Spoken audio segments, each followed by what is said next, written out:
Coming up on Relatables. No one knows you and no one knows your partner better than you two. So all these expectations you have about when someone should get engaged, when someone should say, I love you, anything like that. Like, who gives a fuck as long as you're happy? Yeah. Like, that's all that matters. That you and your partner figure it out together what works for you. Jake and Ottie, the Relatables party.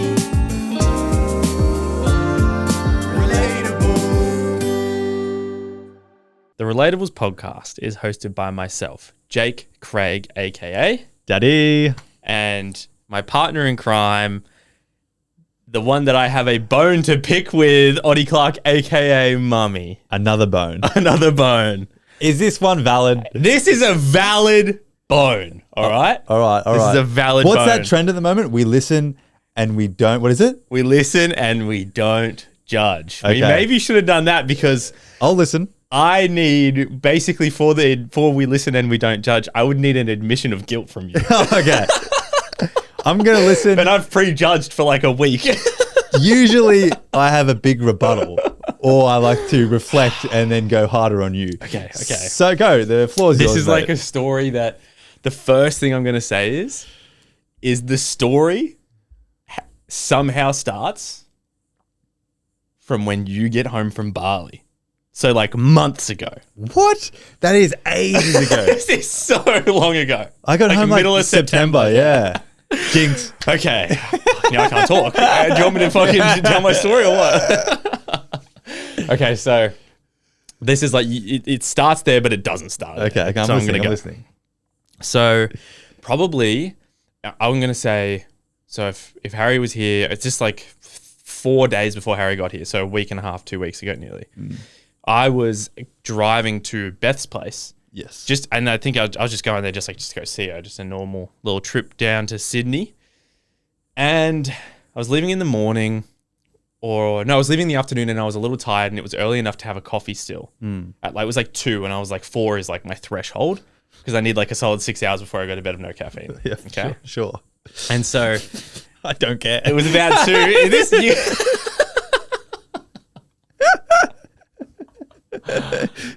Hey, don't be like that. We listen and we don't judge. Sorry. Don't interrupt. Sorry. Okay. So I got a coffee from McDonald's. What coffee did you get? I actually do need to tell you. It adds to the story. I got a large iced long black with a dash of milk. Okay. Just a dash?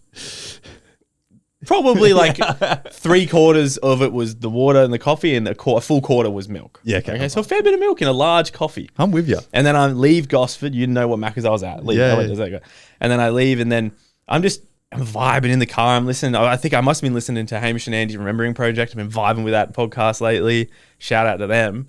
And then it was half full. My cup was half full. I think like you. Yes. Half full. Yes. Okay. It wasn't half empty. Yes. And I was halfway on the freeway. I was like halfway to Sydney freeways. And I'm doing 110, just chilling in my little gets. Pick up my cup, sip, back down. Edge of the cup hits something, spills everywhere, all over the floor in front of me, right? Yeah. And I was like, it was like the amount of mad where I was driving and I was like, Like I just couldn't do anything. You can't even clean it up. I can't clean it up. I was on the freeway. I've gone past the Mooney Bridge fucking rest stop. I can't clean it up. And so I just like drive without letting my heels touch the floor now because it's just drenched with fucking coffee. And I was like, Were you barefoot or shoes? I had these and I like take them off to drive. So barefoot. So I was barefoot. I had sides on. And so I was like, oh no, it's gonna stink. And I had something to go to that night. Me and Beth were going to the Spotify thing in Sydney. Oh, right. And so I park at Beth's and I get there and I'm like, oh fuck, I spilled my coffee in the car. I'm so mad. And didn't have time to clean it because we had to go straight there. We were running late. And I was like, oh, it's gonna smell. It's gonna cook in the sun and it's gonna smell. And so we hop in the car, go there. After the event, I remember getting in the car thinking, oh, already stinks a bit, eh? Like, you know, that smell, the sour coffee smell.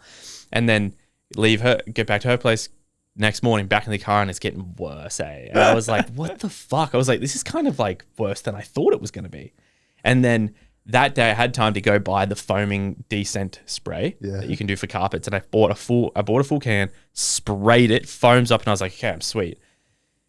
back in the car after a couple hours of doing something. Stinks like shit, right? Yeah. Stinks like shit. And then I have like 2 days at my house of my car smelling terrible. Okay.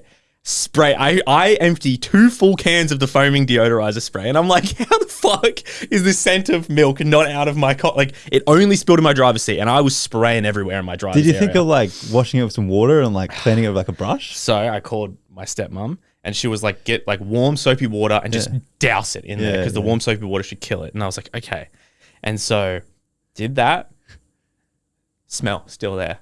Go pick up Harry. I got Beth. I got Casey, best friend. We pick up Harry. We got Henry in the car. I was in Dad's car, so they didn't have the smell, right? That's good. And so I was talking to them about the smell though. I was like, what the? And they were like, are you sure like you didn't just like spill it anywhere else, or you didn't spill it somewhere else at the same time or something else? And I was like, no, I didn't.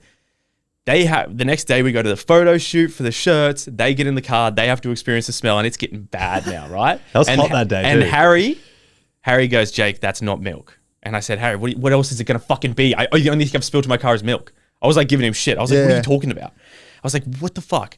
And then we get home and we just go, like, I start doing stuff with the photos where I start editing something. And then he's like, oh, can I go? I've left my water bottle up to your car. Can I go unlock it? I was like, oh, yeah, whatever, go get it, blah, blah, blah. And then he comes down and he goes, wasn't the milk, eh? Oh, no. He goes, oh, it only could have been milk, eh? And he walks in with in his hand an orange juice bottle that had like a half full of fucking orange juice in it with pulp. Yeah.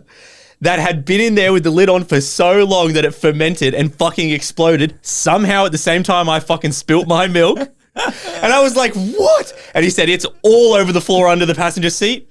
Your orange juice. Is it mine? Yeah, from when I picked you up from the airport, when you got home from Bali and we stopped at the petrol station, that you got an orange juice. The timing on that seems a little bit too And I was convenient. like, this is too coincidental. And he goes, nah, I stick my head under looking for my water bottle. There it is. Oh, And then as soon as he took that out of the car the next day, smelled fine. really? It was like, it had to be that. I couldn't believe But it. also the timing on that. Are you sure? It's crazy. Should have bought a lottery Are you ticket. sure it's mine? I don't drink orange juice, and the only person that's had orange juice in my car is you when I picked you up from the airport. So this is what I get for picking you up from the airport Does as well. I Beth can't believe not this. like orange juice? She didn't know. She hasn't had orange juice in my car. Oh, We're both adults and we drink coffee. Would you like me to listen and not have my rebuttal? Yeah, I would like you to listen Or do you want me and to- not rebut. You can, hey, if you have a rebuttal, I Oh no, I'll own it and say apologies. We actually that day I had a big overnight flight. We had to do something for a brand. Bit tired, and then in my what did we have to do for a brand? we had to go pick up stuff at the shop. Remember? Yeah, right. Yeah. But in my defense, Jake's car is not clean. I know I shouldn't leave my rubbish in there, but like it probably just got blurred in everything else that's on the ground. There's fucking vibrators. I think there's some like chewed dog balls, dog toys. There's coffee cans. There's V cans. There's Macca's rubbish. Like, I probably just thought, forgot about it when it was on the ground and it camouflaged with all the other rubbish.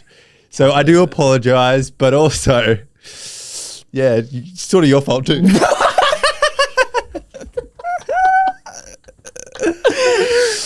Fuck off, eh? The timing, do you reckon? I still don't believe it, but I'm telling you, dude, as soon as he fucking took that out of the car, because he brought it down in the house and he was like, smell this, smell the inside of this. And I was like, no, I refuse to. I believe you. Does orange juice ferment and explode and smell? I get. Suppose it's not actually like pure orange juice. No, it would have like sugar, heaps of sugar in it and stuff. Yeah. But also like it was in the car for a few like 30-degree days. Just so happens that like I have a feeling what happened was the milk was the smell. Sorry. And I got rid of the smell with the foam, but somehow at the same time, the sun, because that was the first couple really hot days. Yeah. Cook in the car, just blew up the fucking. At what point, because that was mid-September I came home. It is now December. At what point I know what you're about to say. Shut up. does that become a personal problem for you?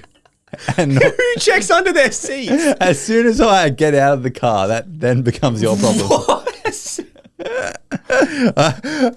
I know I should be a good passenger princess and take my rubbish with me, but things happen, problems happen, and I forget. And after that point, I feel like it becomes your problem because Because I haven't cleaned my car in that long. I look at my car as like... How about we go 50-50? It's half my fault, half yours. Because it took the 3 months of fermentating to make that smell. Like, I'm obviously not going to think about it again. You didn't think about it. You get in the car every day. You drank half an orange juice and stopped thinking about it. Maybe I had a sore tummy. You don't know.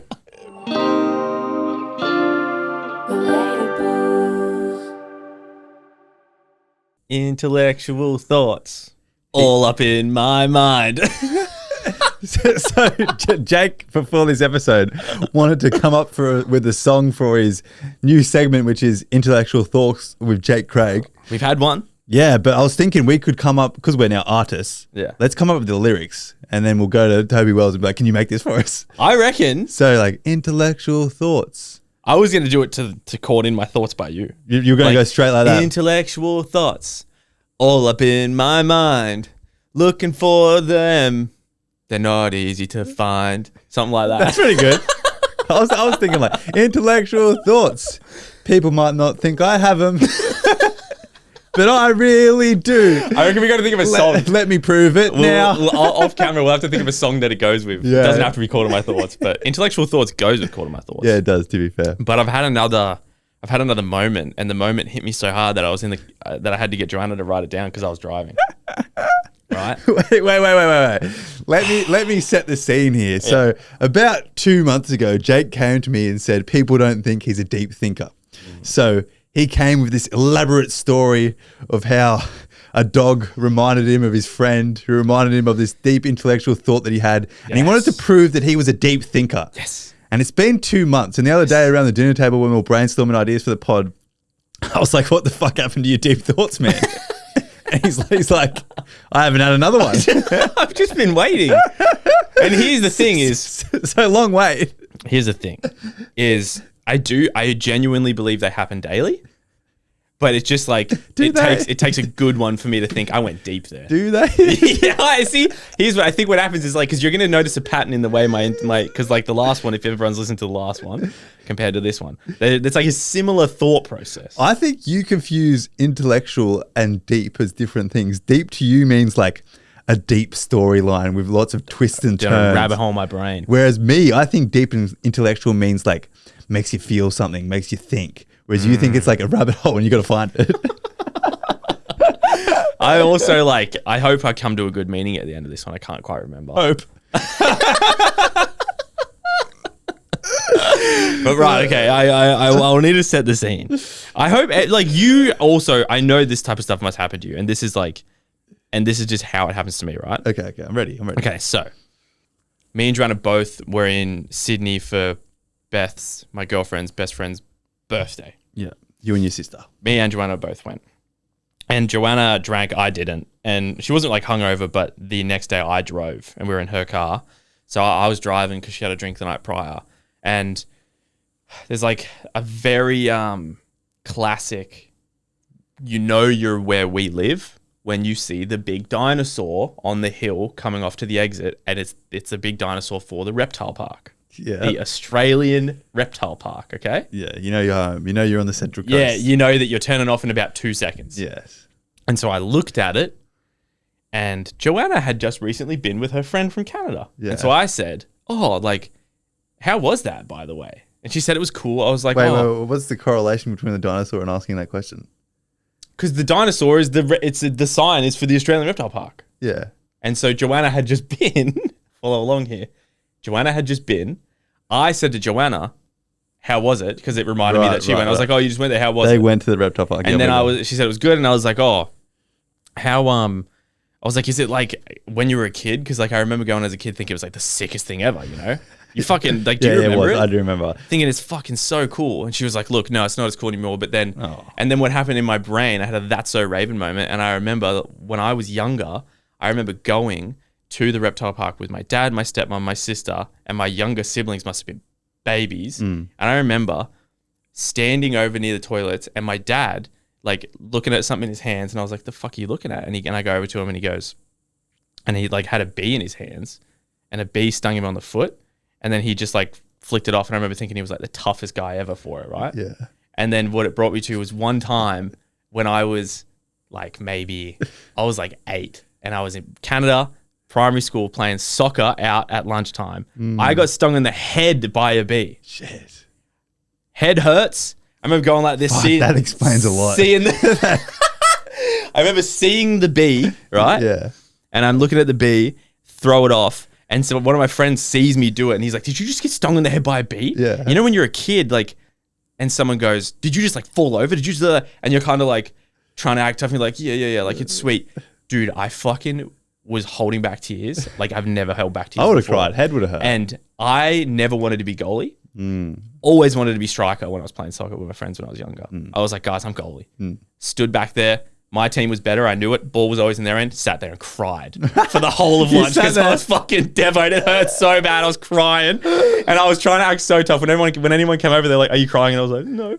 And I was obviously fucking crying, right? And then I remember when lunch was over, I went to the where do you go? Sick bay. Yeah. I forgot about sick bay. Yeah, I went to sick bay, right? And then I remember going and getting like the teacher had to put ice on it and stuff like that. Like I didn't get sent home or anything. But then what it then led me further to remember was when I was a kid, dude, I hated going to school. And I actually got sick a fair bit. So I would milk the fact that my mum knew I got sick real easy. And if I wasn't sick, I'd fake it when I was at school if I was sick of being there. Yeah. And so I remember one time my poor single mum that's working a job trying to pay rent. I go to the sick bay and I'm like, I need to go home. It's like, I need to go home. And I sit down and they're like, "Hey, we'll call your mum." They call my mum and they go, "Oh, your mum hasn't answered, but we left a message." And so I sat there and they were just like, "You can't go if you're sick, you can't go back into class." So I had to sit there. And I remember being like, this is like, what if she just never answers? Are they ever going to let me go back? And so I was like, you know what? I reckon I was there for 30 minutes. How old were you still? Oh, I would have been like 7 or 8. Okay. Young. These are early memories for me. I can't believe I remember them. And so I remember, and this is me being such a pick-me little kid, such a little shit. I got up when they weren't looking. Mum, I still didn't know if Mum had got back to them yet. I go, and you can either keep going back to class or turn left and leave the school. Turn left the school. You left the school? I walked outside and I started booking it down the street. And as I was booking it down the street, I saw my mum's car coming. And I was like, fuck, I got to get back into school or else she's going to shoot me or something, mate. So I got back into school. She picks me up. She's like, "Are you even sick?" She's like giving me all this shit. And then I think my thoughts started to fizzle out there. But I got to the point where I was like, my poor mum having to pick me up from school. Because I fucking hated school. And I ended on sick bay. Okay, I'm here with you. Here, let's make something out of this. So this isn't all for nothing. And then here's me still thinking more further. Do you remember at primary school when we were kids, and when I was in Australia at the time, you would have done this at Kincumber. They don't have this in Canada, by the way, but they have this whole thing here of no hat, no play. No school today. Really? Do you get sent home? No, that's what we just used to say. No hat, no school, no. Remember no hat, no play, no school You'd get today. to school and you'd realize you don't have your hat in your bag, and you'd be like, fuck.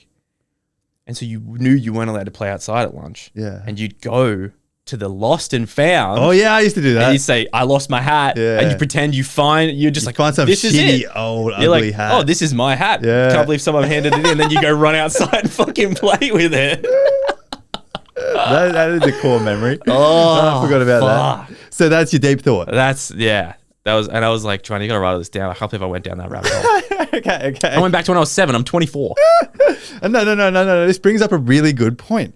And it's like, as a kid, you don't, like, it's really good parenting. I'm going to try and get something out of this for you, right? Yeah. No, there's something in here. No. Can you relate? Have you ever been like, "No, Mum, I'm sick, I'm not"? No, I can relate. Every person listening right now can relate of going to sick bay in school, trying to get out of school. Most of the time it didn't work. But sometimes you might just ring your parents and they can pick you up. I think I got away with it like once. Really? And I think I had like a tummy ache or something. You were probably actually sick, or were you faking it? No, I think I was fake. I think I only faked it once, my whole schooling career. But brings up a good point of how parents are able to, maybe we're just naive, but put on a facade of, now that we're 24 and really like learning about life and the struggles of everything going on, they're able to put on this like facade that everything's okay. Like your single mum was working, probably struggling to pay rent. She had to get out of, I don't know, probably use one of her sick days. She was probably fucking angry that she had to come. And then as soon as she picked you up, she was probably a little bit angry. Like, "Are you really sick?" But selfish old me. But overall, like after an hour, you would have forgot about it because your mum would have been like, "Oh, he's my son." And it's really good how parents are able to do that and not put any pressure on their kids. It's a really good thing unconditional love exists. Yeah. Or else like no parent would love their kids. Yeah, exactly. Because the kids are the most like selfish little fuckers without even realizing it. I know. And like even like going like one step further, like as soon as we start getting mortgages, start having kids, we have a dog, like vet bills, everything like that. You just want to see him happy. And like all those other things just don't matter. And like we just put on, like we said, unconditional love. Yeah. And we just figure it out. And it's so cool and cool to look at in like hindsight now. It's weird to think about. I remember last time I spoke to my mum about, like last time I was there, I've spoken to her since a few times, but I remember last time we spoke about when we were that young and she was single and she like, when you're a kid, you don't really know what money is. No. And so when I think back, I don't ever think like, oh, my struggling mother, because you're right. They always kind of just like, you're not going to be like to your kid, I have no money. Yeah. Like to your, like maybe to a 12-year-old that might start to understand it. Like, no, you can't get that because we actually have no money. You have to understand that. But to like a fucking 4, 5, 6-year-old, you're not going to say to them like, we have no money, because they're going to be like, what's that? Yeah. What's that? And so I remember like my whole childhood up until I was like I think I knew mum didn't have heaps of money, but I never knew up until like the last time I went to Canada, like how little we actually had, but how much I felt like we had. Yeah, because love conquers all.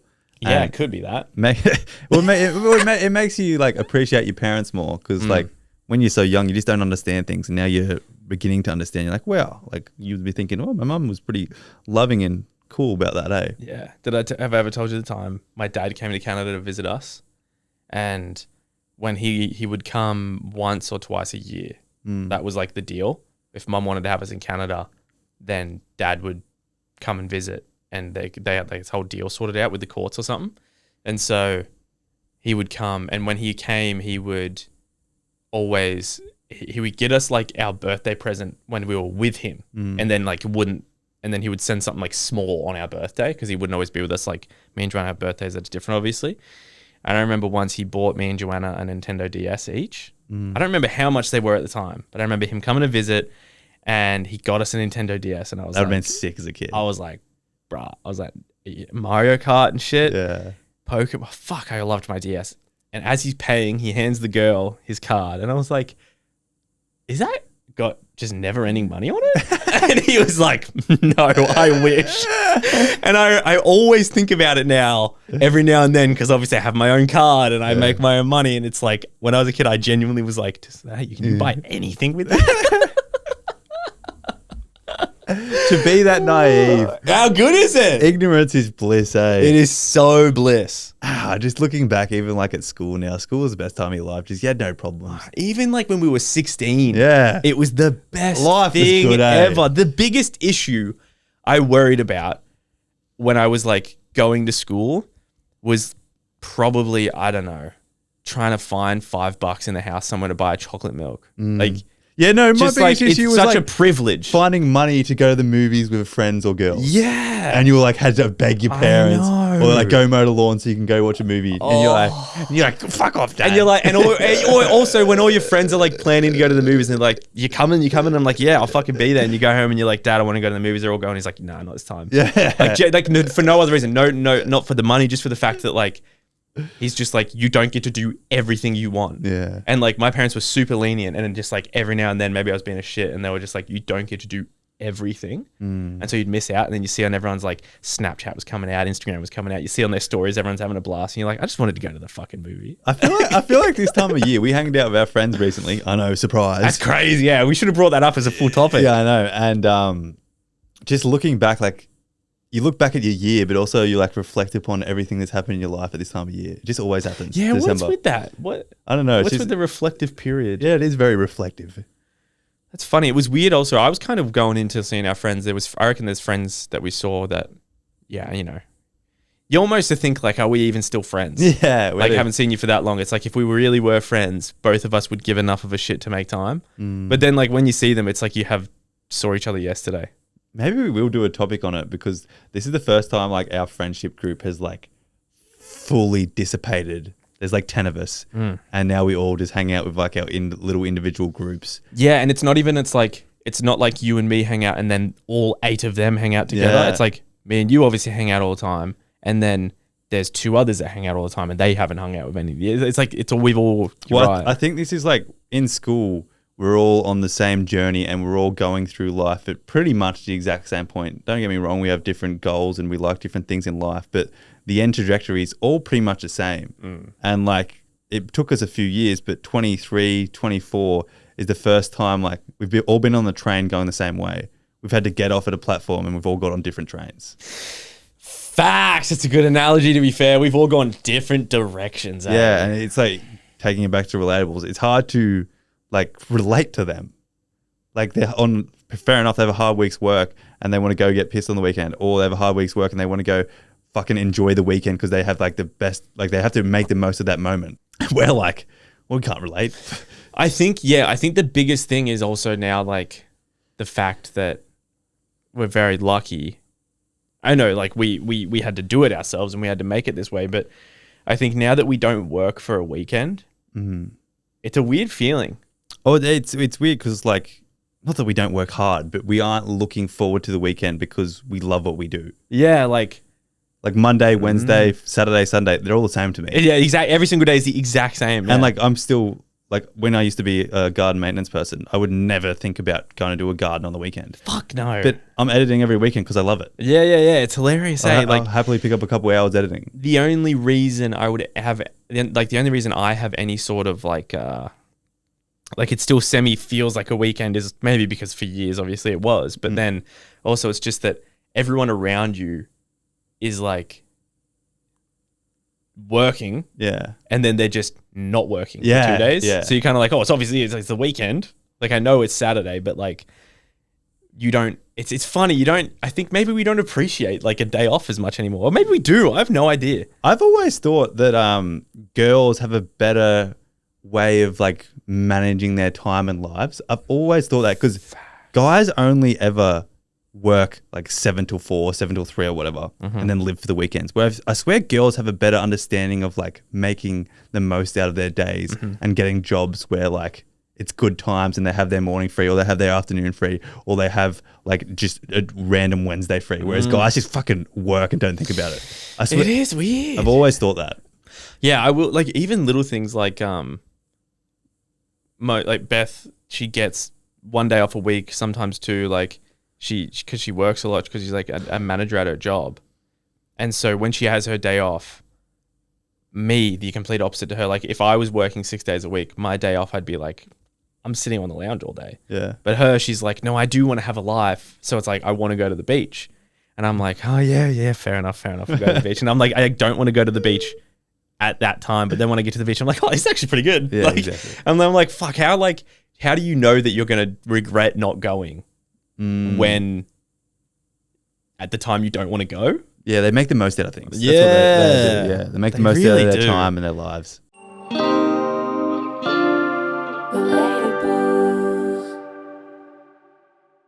Alrighty, Jake. I don't want to steal the limelight of a deep intellectual thought, but this is what I think a deep intellectual thought is. You do your thing.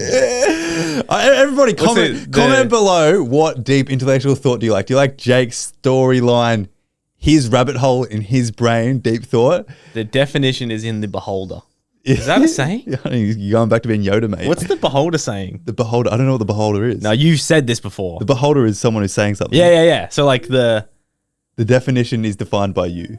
Like Yeah, no one yeah, else. yeah. Like But I shouldn't be judging you because it's your definition of deep. Yeah. There's a quote though that ends with beholder and it means the same thing.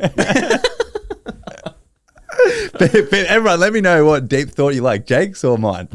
Okay, mine's got a title. Here we go. So does mine. What was your title? Intellectual Thoughts with Jake Craig. You named it. That's okay. That's the title of the segment, not the title of the deep thought. Yeah, it's a broad spectrum title of all. The title of your thought would be like, Dad gets stung by a bee. And The title of my thought and I is think how much I appreciate my stings hurt. parents. Bee stings hurt. Bee stings hurt. The appreciation of parents came from you. That's not part of my story. Oh, okay, sorry. Bee stings hurt. All right, tell me if you like bee stings hurt or are your relationship expectations holding you back? Show off.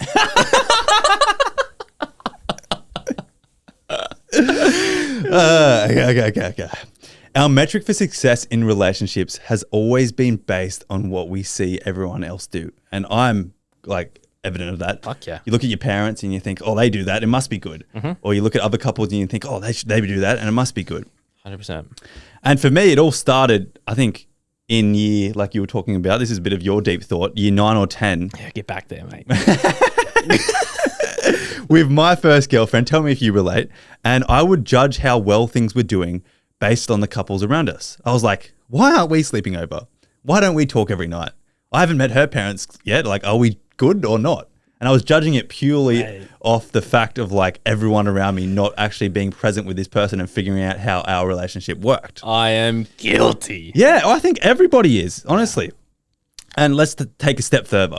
What is your immediate thought if I told you that my maybe not the first one, but see what you think. What do you think when I tell you my girlfriend and I are sleeping in different rooms, or we don't plan to live together in the future, or we don't really have sex that much? The first one, all for it. Yeah. The second one, weird. Third one, weird. Yeah. Your immediate thought is that it's weird because, or we're having some type of issue because that's the preconception everyone has on relationships. You guys don't have sex. You guys must have a fucking problem, right? Yeah. Right. There's like a number. It's like, you should have this many times a week. We've talked about it. Yeah. And we don't think that because we're not open-minded. It's because we're taught to have this preconception from a young age that those sort of signs are signs of a relationship falling apart. While it can be, but that's not always the case. Relationship experts say one of the biggest barriers couples face are their own expectations. When we compare ourselves to the social norms, we begin to develop resentment towards our partner, or, opposite end, feel guilty for coming up short in the relationship. So it's going on social media, you'll think like your boyfriend doesn't do enough things, and then you start to resent him because you're comparing your boyfriend to these beautiful people on Instagram who get their girlfriend flowers every single day. Or you think, oh, I'm not enough, I'm not as pretty as those girls, because you're comparing yourself all the time. So maybe is rejecting everything you know about good relationships the key to having a good one? What do you think? Everything you know about, is it like quote unquote good? Like that type of good relationships? Fuck, I'd be open to trying. So we often talk about comparison as the thief of joy on here. And we always recently have talked about how someone's body count can define them even if you didn't know them beforehand. This sort of combines both solutions to form like a bigger idea. Dating is about opening up to a person, the person in front of you, being completely present, leaving your relationship preconceptions and judgment at the door, and figuring out the relationship that works for you both and no one else, rather than trying to change them into the preconception that you think is good at dating. Embracing their differences and stop trying to relate to everyone else on your phone and find your own journey. And just maybe there might be a little bit of weight lifted from your shoulders when dating. Fuck. And the other takeaway is also, this is where I think we're guilty maybe giving dilemmas, but more so in our friendships. The other takeaway is to not relay your preconceptions about relationships onto your friends. Yeah. I'm completely guilty of doing it. So you don't know what's working for them in their relationship behind closed doors. So who's to say that I think my normal is what you should be doing? And like I've maybe hindered some relationships in the past because I'm thinking, no, you should be having sex 3 times a week. Or no, that's weird that you guys don't talk every night. And I voice those things and really that's making that relationship work because I don't know what their relationship's like. Yeah. So, and just to end on, here's a couple points that we constantly bring up on the pod, which I think applies to only you in the relationship really knows if it's going to work or not. And like what us or anyone else says really is just open-minded. Take it as you will. Yeah. So body count, do what you want. The last name debate.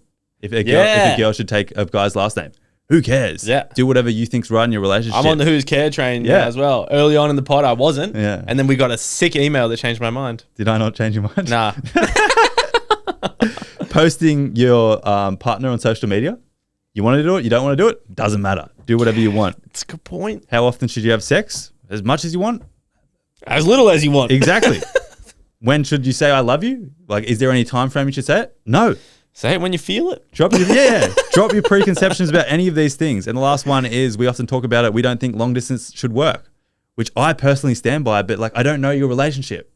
Yeah, but it's like you probably have a pretty good idea that you don't think it'll work for you. For me, yeah, that's what all this advice is about. And I think it's really important to like step back and realize that no one knows you and no one knows your partner better than you two. So all these expectations you have about when someone should get engaged, when someone should say, I love you, anything like that. Like, who gives a fuck as long as you're happy? Yeah.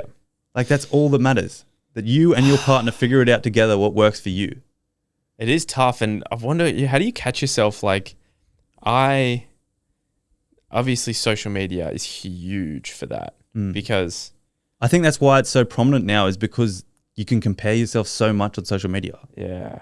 I wonder if it would be like, you don't want to air dirty laundry on social media because like some stuff you want to keep private. But like, do you think it would be, is it healthy to be honest? And like, let's say you had a fight with your girlfriend. Do you just like for a while just like not post them if you're the type of couple to post or something like that? Like, or do you be like, yeah, I actually got in a fight with my girlfriend last night. This is what it was about. This was her argument. This was my argument. I ended up believing I was wrong and just want to let everyone know that nobody's perfect. And like, you know, people can argue and shit and get over it. Well, I think step one is obviously to only listen to what's in your relationship. But step two is, remember when you came to me and said, your girlfriend Beth is the happiest a girlfriend has ever made you, and you're so content with it and happy. Yeah. And you wanted me to know that. Yeah. Just in case in the future there was a fight or something, and I'm obviously going to pick your side. Yeah. You just wanted me to know that she's the happiest anyone has ever made you. It's like, if I ever am coming to you like, fucking hell, Beth's been saying, just be like, Joe, just remember that one time you told me. Like, I feel like though step two is, as the person not in a relationship, because everyone's friends talk about their relationship issues, rather than me saying, I don't know, maybe Beth is on your back about, I don't know, something so that you put the toilet seat down. Yeah, you let the toilet seat down. There's a classic example that doesn't really matter. But then rather than me saying like, no, it doesn't matter, like all the couples leave the toilet seat down. Yeah. I say like, I have an open-minded response. Yeah. Rather than coming at it from what I think is right. Yeah. That's step two. Like the person who's not in a relationship, rather than putting what I think is right onto you, just thinking like the open-minded, like, well, I see where Beth's coming from. Maybe you should, like, I don't know, figure it out with her. Yeah, I feel like it's just not that. Put a sign up. Just remember to put the toilet seat down. It's not that hard. Yeah, and then also, if you come to me, I'm always not going to pick your side because I'm your friend. Like, I'm coming at it from an open-minded mindset because I don't know what's in your relationship and why she likes having the toilet seat up so much. Yeah, like there could be a deeper underlying reason. Obviously, a classic example, but that's one that that should be a very solvable one. Yeah, but like, I am the king of, if I ever am asked for advice, I think I say what I think is right, but I back it up with, it's just what I think. Though. Yeah. Like, is that kind of maybe, is it like a right, maybe the words shouldn't be like, this is what I think. The words should be like, I feel like I try and look at things from both sides a lot of the time, but I know what I do. I end so many things with, that's just what I think. That's just my opinion. Don't let that be what you think. Like, don't make a decision and then come blame me if it's the wrong one. I think that's good to a certain extent, because some people are like, what's the saying? Like, they'll die on the hill with their morals. Some people will die on a hill, eh? Yeah, I've never understood that. I think it's rather, we both come from like an open-minded standpoint. Those sort of people to appreciate where someone else is coming from, rather than dying on their hill. What is a hill that you're willing to die on? Maybe that's something we should like get better at. Like, we're so open-minded and easily changeable. Yeah. What's something I'm like I wonder. Well, okay, I think there is one hill that we're both willing to die on that we agree on. Maybe we should come to next week and okay. First of all, the hill that we're willing to die on together that we wouldn't, I think we're both willing to die on and we agree on, is that for one, we think a guy and a girl can be friends. Don't take this out of context. But they can't be best friends. Yeah, I'll die on that hill. That's a hill we're willing to die on. I'm willing to tumble down that hill. I'll have a standoff up there. But maybe we should try and actually come next week with, we should start it off with, we have 3 things that we both like don't talk about it beforehand. So like Yeah. I come with 3 hills I'm willing to die on, and you come with 3 you're willing like to die that. on. Yeah. And doesn't matter what topic, right? We'll try to die on There's the a hill. 99% chance we're going to agree on all 6. But if we don't, that's an interesting I've conversation. got one. Yeah. That you're going to die on it too. Abortion should just be legal and up to the mum. I mean, that's a hill I'm willing to die on. Yeah, I think, yeah. I'm pro-choice, like pro your body, your choice. Yeah. That's another hill I'll die on. Yeah, I definitely But would die on I'll that think hill. of more like personalized I'm ones for sure. us. I want to think of some like, they don't need to be edgy. I just want to be like, what's something that I think that I don't think everyone's going to think? Yeah. Okay. I reckon we could come up. Yeah, that's a good one for next Monday. Let's write that down.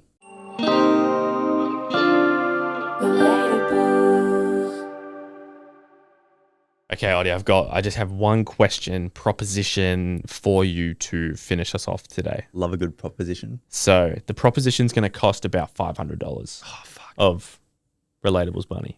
Okay. So that's technically our money. Okay. Okay. We've been spending some money recently. I know. It's for the tax man. It's for the tax man. We gotta look bad on paper. Okay, but so my sister has done it, and I've always wanted to do it because you know what 23andMe is? No. 23andMe, you go in, you buy a kit. We would get 2.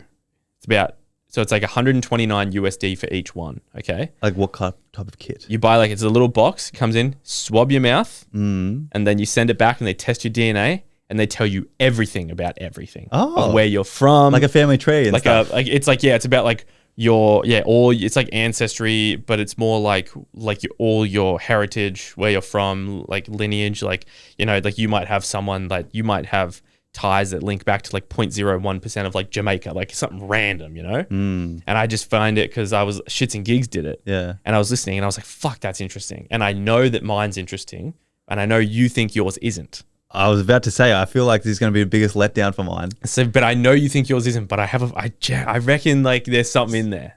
So where's the $500 come from? 129. So it's 129 USD each. Okay. Oh, so it's about 200 each. So it's shipping. so it's a little bit, but Okay. I think it'd be cool. I've always thought those things were a little bit iffy. Really? Like how do they know, like, like how far I come from? Like, realistically. Like, I don't particularly It's DNA. agree with that, though. Really? Like, I reckon they're just pulling fucking numbers out of a computer somewhere. No, surely not. Yeah, I reckon. Those family trees and stuff. Joanna's done it.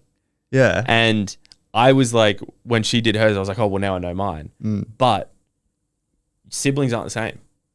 See, that goes back to my computer theory. How are we not the same? But no, sometimes it's like, the daughter can look heaps like the mum. But you And still have- nothing like the dad. But you still have the same But- DNA. Yeah, but you don't.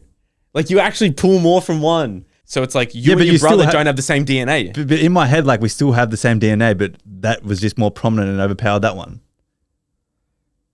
Yeah, but then you wouldn't have the same DNA. Anyway, I'm down to do it. Yeah, okay. Either way, but yeah, we'll see. So you don't know if you fully believe it.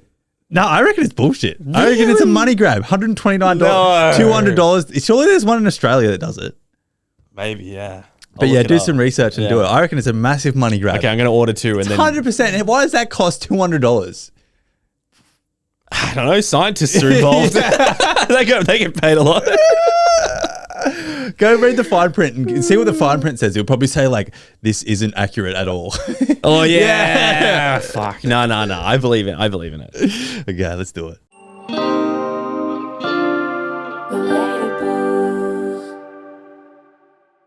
Alrighty, everybody. Thank you for listening once again. You know what to do. End of the year. Can you please leave us a 5-star for a little cheeky Christmas present? We'd love you. And there's an extra episode on Patreon every single Thursday. And finally, Facebook Baddies group chat is going amazing. Yeah, it's popping off actually. Yeah, it is. So, Everyone's receiving their shirts that they got and they're sending them in. It's awesome. Thanks is for buying. going great. And if you want any of that, it's all in the link, the description of this video, or the link in our bio on Instagram. But otherwise, we will see you again on Wednesday. Love ya. Bye.